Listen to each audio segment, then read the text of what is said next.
After the third contest, Ragefest was considered over and done with, but fan demand convinced Mark to bring it back, this time as an ongoing series instead of a contest, meaning anyone could send in a hack to have it played by Mark, sort of like the early days of Proton John and his Mario World ROM hack videos.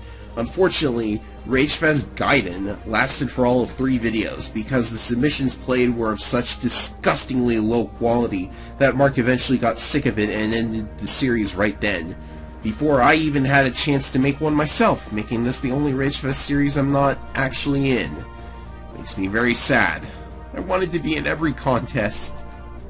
Well, this isn't really a contest, but... So, yeah. Ragefest Gaiden. What was the kind of idea behind Gaiden? I don't remember, man. I think it was something along the lines of like, hey, instead of having a deadline, I'll just have no deadline, and people can submit whatever, and whenever I receive submissions, I'll just play them. And little did I know that not having a deadline makes it very hard for people to be motivated to work on their hacks. That's when I sort of realized how important the deadline for the contest was.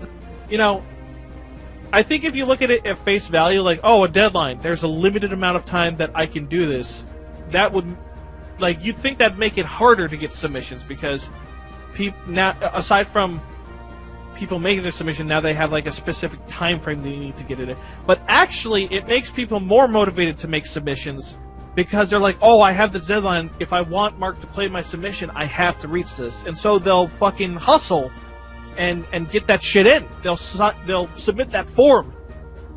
Anyhow, the first chapter submitted was A Hobbit's Tale by Lifestorm. It stank. Slow, monotonous, massive numbers of turns, bad portraits, bad map, has nothing to actually do with hobbits. Am I being too harsh or not enough? I'll let Mark say it, actually. Of course, this little series only lasted for 3 submissions, and I can probably guess why that is, but... Well, because the submissions we got sucked, and I also realized that not having a deadline really doesn't do anything. Like, it just makes it harder to get submissions. Alright. The other actual Fire Emblem hack submission was Tower of Defense by J007. It's like those Flash Tower Defense games where a ton of enemy units are going down lanes and you have to place gun turrets to beat them back. In this case, the gun turrets are siege weapons. This becomes slow and tedious yet again, only this submission falls victim to the suspend bug. Suspending and resuming causes all units to lose 32 points in a stat if they had 32 or more points in said stat. This is what happens to the boss, whom becomes completely weak through this bug and can be sniped with bolting in about 10 turns. The last submission to Gaiden is a weird one. Ponage Kirby created a weird, frustrating platforming game using Fire Emblem 4 graphics to make a joke about how slow armor animations are. Kinda silly, but not exactly fun, I guess. Part of me feels like Ponage Kirby does these things specifically to expose the flaws in my mindset or some shit like that. And so, Ragefest Gaiden ended very early in 2013. Ragefest did not return for a full 2 years, but oh boy did it return, because this time, for the very first time, Ragefest had a little storyline that people could work into their submissions if they wanted to. Yes, apparently there is in fact some kind of Marky Joe canon, and it really started taking shape here, even if it was based on community in-jokes. In addition, the 4th contest introduces several awards that a contestant could win. No longer were the viewers voting simply on which submission was the best overall, though that was one of the awards. The awards included things like Best Art, Best Story, Best Level Design, Best Map, Best Audio, Best Humor, and my favorite, Most Sadistic. And this turned out to be a pretty good move, considering Ragefest 3 had more than one standout submission. Thanks to awards, several great submissions out of the 15 that were created got the recognition they deserved. So there was a pretty big gap between Ragefest 3 and 4, probably partially due to Gaiden, but was there any reason for this big gap, or...? Well, that's because I wanted to stop doing Ragefest, period. Like, I made a video saying Ragefest is axed and that I'm never doing another contest again. Sounds familiar! Ugh. Yeah, we've heard that before. Yeah, which is probably why people don't believe that I'm serious when I say that Ragefest is done for real this time. But yeah, like, for a long time, I was just like, okay, I don't want to do any more Ragefest because I feel like Ragefest has officially jumped the shark. We're not getting that many high-quality submissions. People, you know, nothing's really hitting the standard of Matthew's Nightmare, or rather, nothing's really hitting the perceived standard that Matthew's Nightmare set.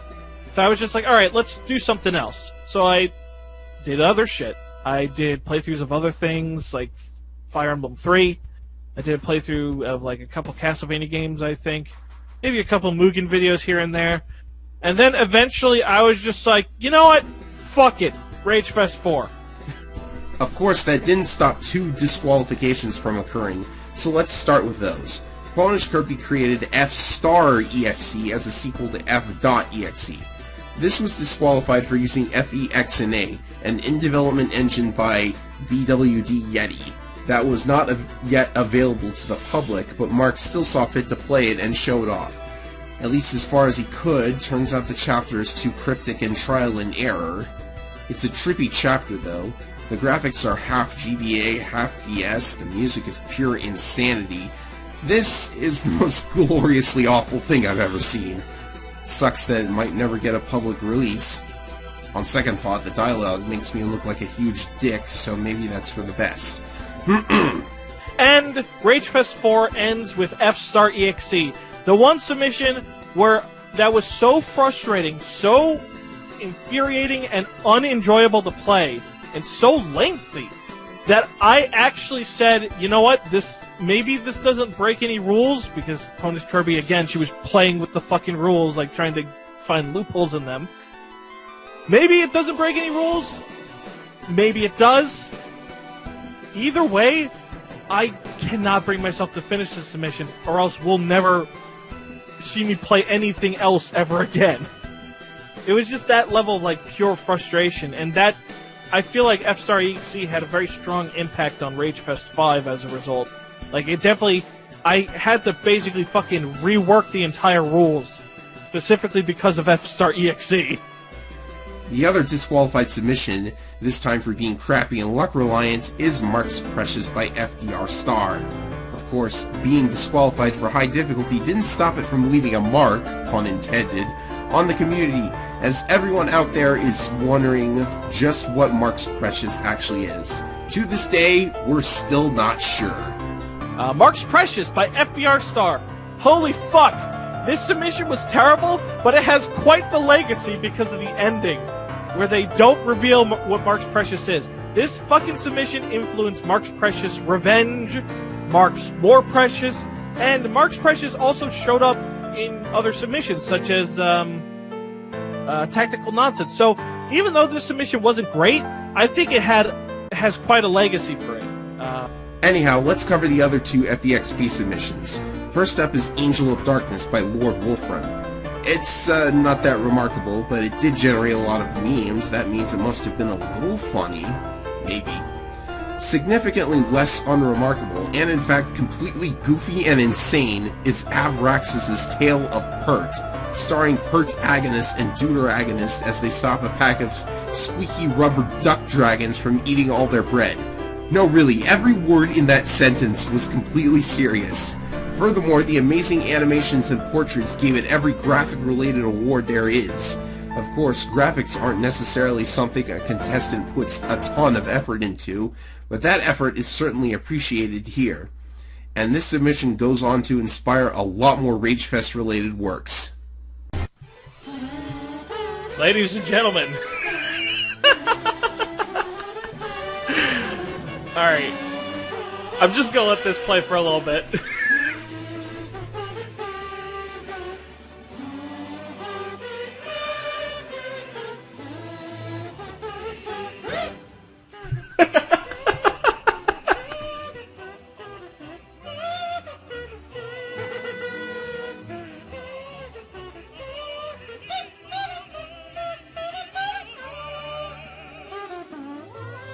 Some of these... Some of these notes are clearly out of the performer's vocal range.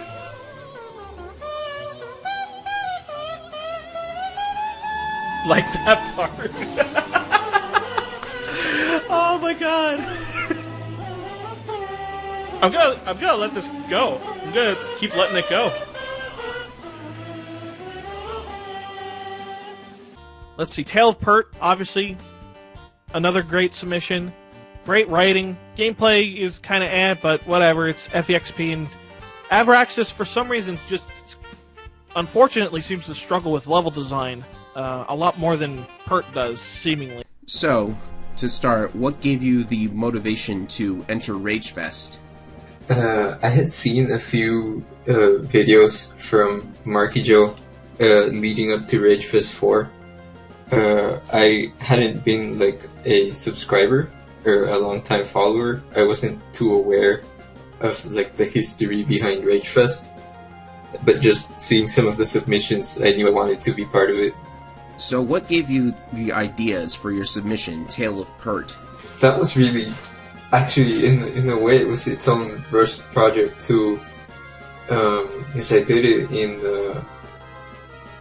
There was a week-long extension towards the end of the deadline, and I didn't realize that Ragefest 4 had happened until that deadline had come up. So I actually started and finished Tale of Pert in that 1 week extension that everyone got. So actually it was just kind of cobbled together. So how did it feel watching Mark play your submission? It was nerve-wracking. Absolutely nerve-wracking, especially because a lot of times the videos would come up while I was like in class. But I was too nervous to wait until after, so I'd be watching them during class and like shaking in my seat. On to the ROM hack submissions. I suppose I may as well start with mine and get my crap out of the way first. This time around I wanted to go for something that put a creative spin on the mechanics of the game, and I was way into Hyrule Warriors at the time, so I decided to take the Warriors' base capture mechanic and insert it into Fire Emblem. The result is Emblem Warriors, ironically predicting the arrival of the actual Fire Emblem Warriors. In this ROM hack, enemies spawn from fixed locations every 4 turns. To stop them from spawning, you have to capture their base, and more of the map opens up with every base captured. Throw in some funny jokes, humor involving the cast of the Elide games, and you've got a recipe for moderate success. Also, just as a joke, I even wrote a timeline of events tying every Ragefest submission and the official Fire Emblem games into one complete story. It's completely awful, but it sure made Mark happy when I retconned Corruption of Roy. Emblem Warriors was praised mostly for an interesting new idea for a chapter, and for requiring the most strategic thought leading to 2 awards. Not bad. Alright, so Ragefest 4 fucking started with a bang.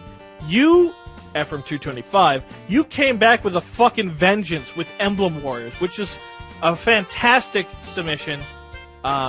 Really innovative gameplay idea. I remember a lot of people were really excited when Emblem Warriors came out, because they were starting to think of like ideas, like, oh, like, what if we take this gimmick and do this with it? Or, like, how about we take this gimmick and make it into a full hack? You know? That was something that got me really excited, because I really like it when people start to have a discussion and they start to talk about ideas. Because then it gets me excited for the future. Like, ooh, maybe this will happen because of Emblem Warriors and shit. Significantly more wacko and entertaining than that is Trapped in Painful Places by Alusk. Kicking things off with a mashup of the Fire Emblem and Super Mario World title themes, the hack sends us on a drug trip in which we must defend bunnies from bandits, get Mark some EXP, and defeat a giant Eliwood head. Though completing it requires some luck and vague solutions, the trip is certainly worth a laugh. Honestly, Ragefest 4 had plenty of great submissions. Trapped in Painful Places by Squall. Obviously the second part was a bit of a disaster, but part 1, really well thought out. Very nice map. HatesQ personally thinks that it had the best map of the entire contest, which I thought was interesting, but he explained himself. Basically, like there's so much dynamic, like there's so much going on the map, and it changes constantly, and you interact and cause things to happen that like drain the water or some shit. So that submission stood out. I thought that was a great submission. Speaking of trippy, Lynn's Revenge by Supersonic 1212 is another one of the very off-the-wall submissions that results in funny moments and commentary from Mark and his guest, which allowed it to get the commentary award. Sure, the submission's glitchy and very, very weird, but sometimes trippy and weird leads to good times. Lynn's Revenge by Supersonic, another hilarious submission. That's the first submission where I brought a co-commentator with me, I think, and it was Mangs. And, I mean, Mangs for this type of submission is like the perfect co-commentator, because, like, it was not a submission that had the best presentation, and it looked quite terrible. So Mangs naturally just laughs at everything and makes fun of it. And, you know, it was just a good time. And it actually turned out the submission was quite good. Because in order to beat it, you actually had to have a rather complicated and, you know, well-thought-out strategy. Significantly less trippy and funny is Money Fest by Mr. Knight 48. Now, it should be noted that the Ragefest rules state that only one chapter is allowed in a submission. Many hacks got around this by changing the map mid-chapter. Whether or not that's loophole abuse is up to you. Money Fest contains 4 sections on one map, including a fog battle, a defense battle, a character that betrays you assuming you bother to recruit him, and a finale where you have 5 turns to kill the infamous Money Man 3 times. Did I mention the Money Man? This is where he starts to be a recurring meme character after that meme Mark inadvertently spawned a long, long time ago. It's no end of annoyance for us. Alan, you go to this little house here. You, guess what? What? Money is important, damn it! Not as important as sexual intercourse. Money! Money is really important, damn it! If you don't have it, your weapons will rust! And you can't fight without your weapons! Dude, that guy is really wacko! The Money Man's reign wouldn't last forever, however. Pontagonist brings us Money Man's Last Stand, in which it is revealed that the reason for characters vanishing between Blazing Sword and Binding Blade is because the Money Man made them his money slaves, and has done the same to Alan.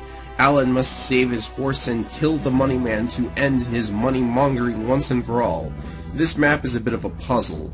Not all that fancy at the end of the day, but good effort for putting the Money Man down, hopefully for good.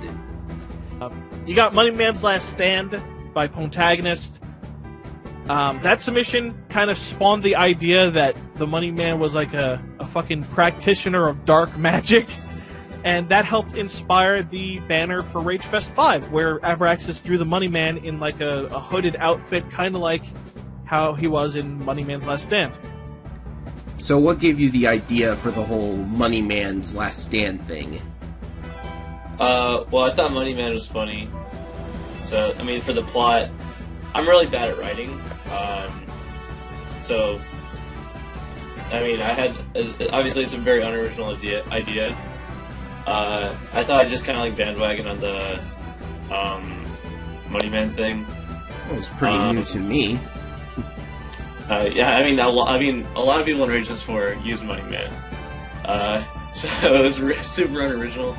And then for the gameplay, originally I think my views about how like design have changed a lot since then, because what I ended up like making at that time was just a super strict puzzle level, which I don't think is what I wanted originally, but that's what it ended up being. And since then I've like made a conscious effort not to make my levels so like one trick pony. How did it feel watching Mark play your submission? That always feels really good, honestly.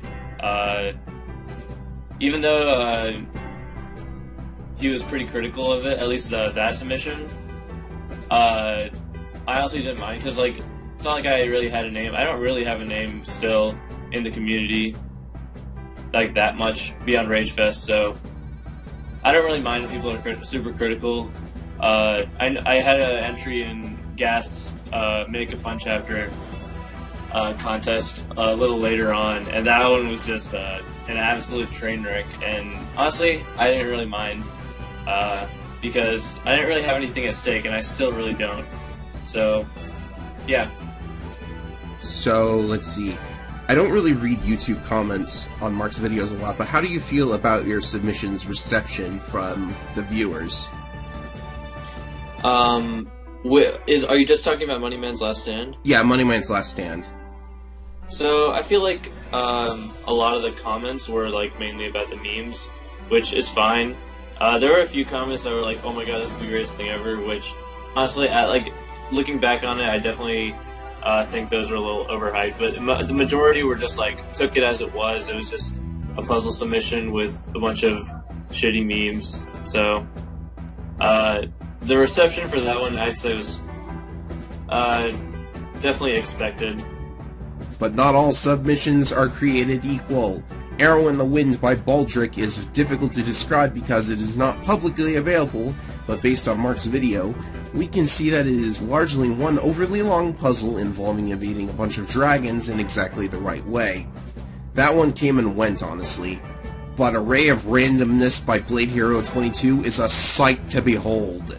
Blade Hero 22 was, and is, infamous back in the day for being incompetent to the point that this submission doesn't even use event flags to track events that have already happened. Oh yes. Not to mention scenes and events that are, let's call them homages to previous Ragefest contests. In fact, the chapter is rather breakable as well due to the event flag problem described above. It was such an embarrassment that Blade Hero 22 went from infamous to a living meme, which I have to admit makes him even more noteworthy than I am, which doesn't help my depression one bit. Blade Hero, with his Array of Randomness shit, oh man. That was another co-commentary I did, and it was with Blade Hero. And that shit was so cringy, but it was enjoyable because of, like, the cringiness of our commentary. At least in my opinion. And Blade Hero, you know, he didn't make a good submission this time around, but in Ragefest 5, he fucking proved all the haters wrong and made a submission that was pretty decent.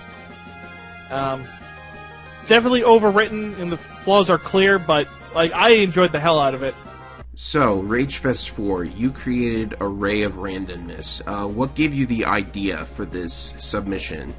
Shoot me for this, if you will, but I was actually influenced by a lot of people who did Ragefest hacks that focused on comedy and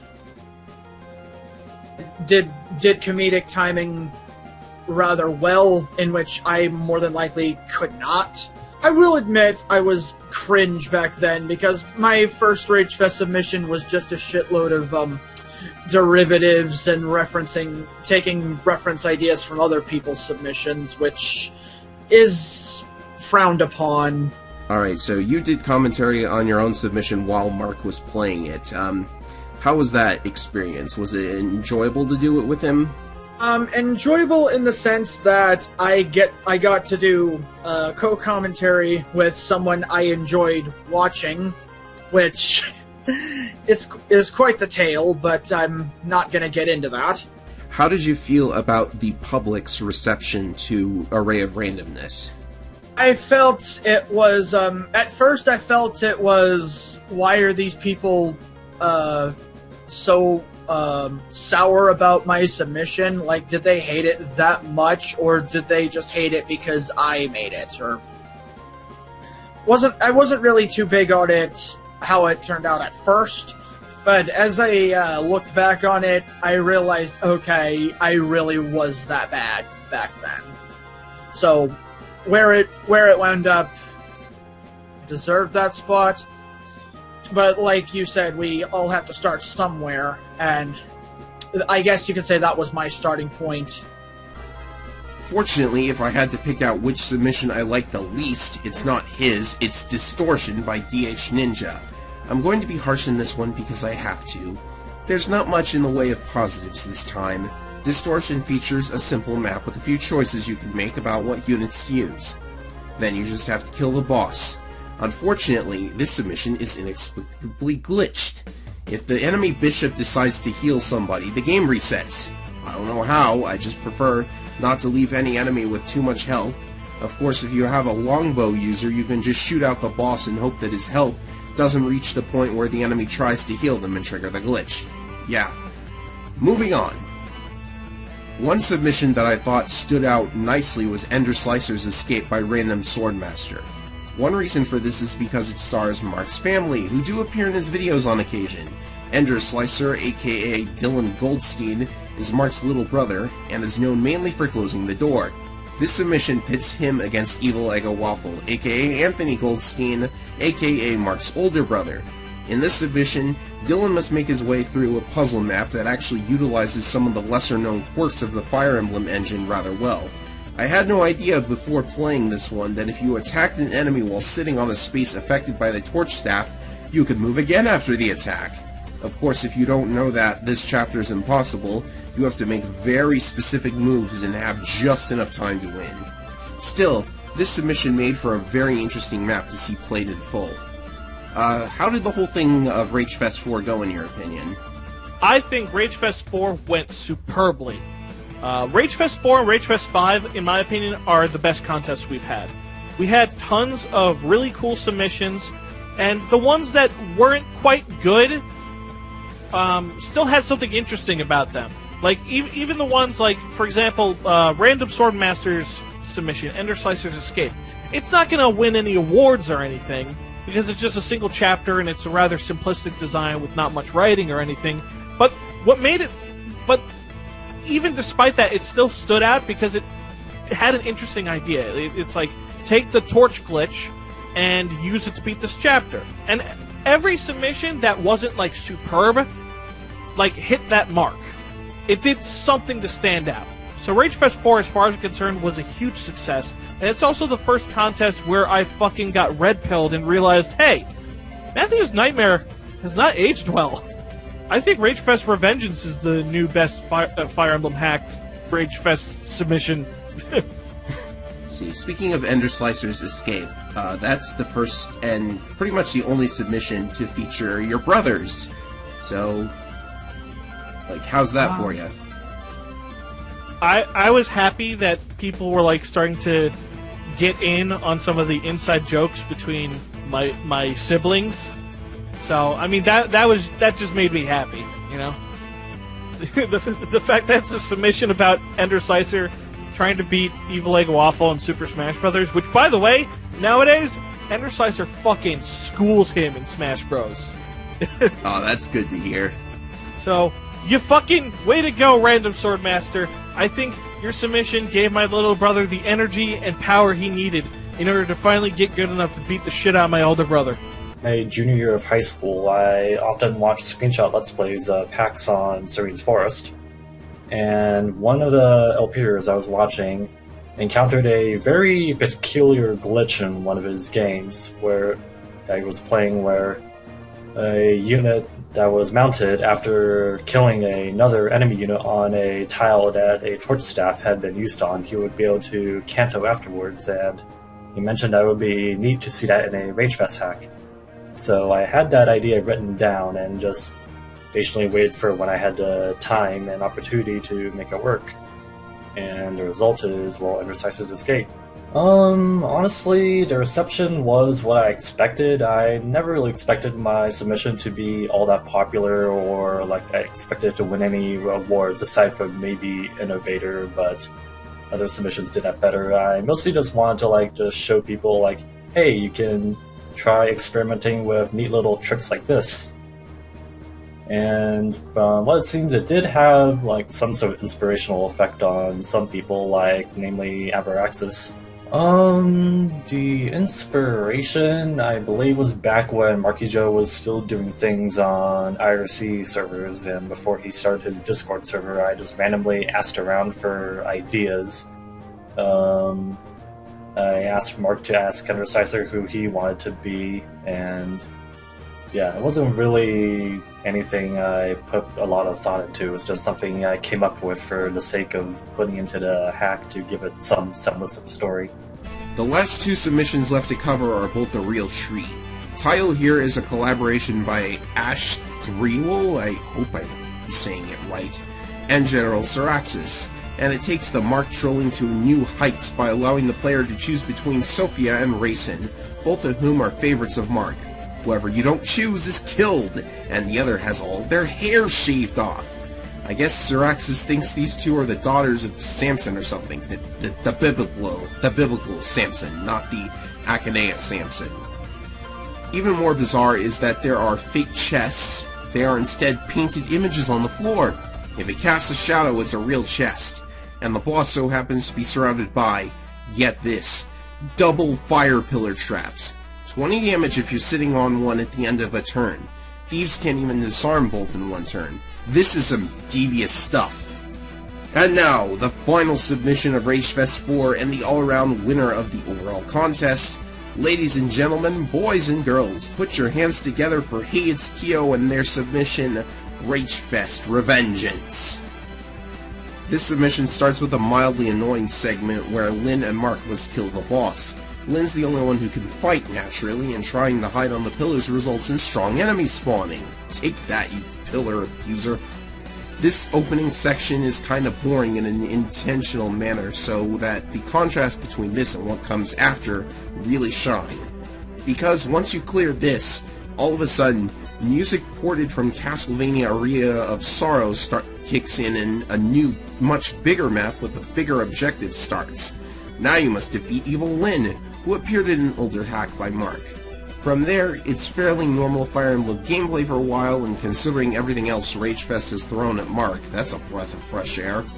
Just watch out for surprises in the enemy inventories, like killer or brave weapons. Naturally, though, the chapter doesn't go without any funny jokes here and there. Like cameos from other infamous ROM hacks. I never thought I'd see someone from different dimensions Ostian Princess in a game again, but here we are. Hell, this submission managed to make the Money Man funny. In addition to outright winning the contest, this submission earned the awards for Best Writing and Best Map, and Kyo is more than worthy of such. You've probably answered this already, but Ragefest Revengeance got the overall Best Submission award. What's your opinion on Revengeance? I think Revengeance is an excellent submission. I think it has a rough start, and I think the final part of it, like, it's not that difficult, but in between, like, the main meat of the submission is fantastic. There's tons of areas where you have to come up with creative solutions to problems. Like, for example, there's this one part where to get, like, I have to, like, talk to this boss character, but then you have to immediately get me out of his range so he doesn't kill me. But because my constitution is so high, you can't rescue me out of the way. So you have to use a rescue staff specifically to move me to safety. And I thought that was really clever. There's also a couple shops where you need to, like, warp a unit over there or something in order to reach them. And, I mean, the submission just had a lot of great ideas, and I felt the writing was pretty good, too. And again, it's a submission that acknowledges the Marky Joe canon, because it took Evil Lyn from one of my old Fire Emblem hacks and made her into, like, a much more fleshed out character, in my opinion. Like, she actually had a motivation on why she was doing this stuff. It's because I abandoned her and she wanted to have one final battle with me. You know, at the time I was like, oh my god, my heart. You know, it made me sad that she was dying. So you entered Ragefest 4 with your submission, Ragefest Revengeance. What gave you the motivation to enter Ragefest? I had watched all the previous Ragefests up until then. I'd watched them all multiple times because I was super ultra into Fire Emblem ROM hacking at the time. And Mark's videos were, like, probably some of the most, like, varied and interesting content at the time in terms of covering ROM hacks and everything. And I really wanted to make something with like a higher level of production value than a lot of what other things got submitted. A lot of stuff were made by people who are obviously learning. We're still getting the ropes of ROM hacking, or maybe didn't have too much free time, and that's fine. But I wanted to make something that could be a submission and felt like a Ragefest entry, but also, like, had an additional level of polish to it. So, what inspired the creation of Ragefest Revengeance in particular? I was reading the text LP form, and it was the moniker, I believe. Again, it's been a few years, so if I'm misremembering people's names and everything, I apologize profusely. But I believe it was the moniker. His avatar was Soleil from Sacred Stones, and he did these really funny text Let's Plays of Fire Emblem ROM hacks and stuff. And he did a big thread where he went through all of Mark's ROM hacks that he had ever released, starting from the very beginning, the really awful, terrible ones, all the way up to what was at the time the present day. And for some reason, reading this all in one sitting at 3:30 in the morning one day, because I'm a nocturnal person, I'm sitting there, and the idea of kind of incorporating some of the stuff from it and using Evil Lyn and having the whole plot with her wanting revenge, it just all kind of just came to me. And I remember when I sat down and finally said, fuck, I gotta actually make this. The deadline was a little bit over a month away. So how do you feel about the public's reception to the submission? Oh, I'm overwhelmed, or it's just crazy. I can't believe it. People like it a lot. I've read all the comments on every single video, and it's so much just people enjoying the video, people enjoying the game, and I don't. It's hard for me to put into words. It's occasionally, so I lurk in Mark's Discord channel. I don't talk there because I'm bad at keeping up. It's nothing personal. I'm just bad at keeping up with Discord channels with more than 6 people in them. So I just look at it occasionally, and occasionally someone will mention me as once in a blue moon. It's happened a few times. Someone will mention me as, oh, Kyo did this cool thing. Or the one that got me was someone pinged me asking, because they wanted to play my other ROM hacks, because they liked Revengeance so much, and they wanted to see what else I had made. And that's when I had to drop the unfortunate news of sorry, that's the only one that's ever been finished, but I appreciate you being so, intrigued at what I do, though. Thanks.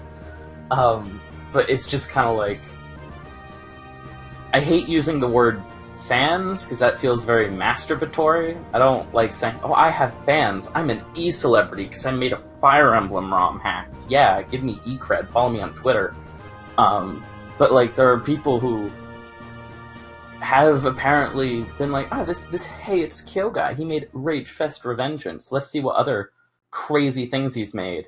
And the fact that people are wanting to look up what I've done based solely on just the fact that it's me and my previous work, that's just crazy to me. It's just crazy to me.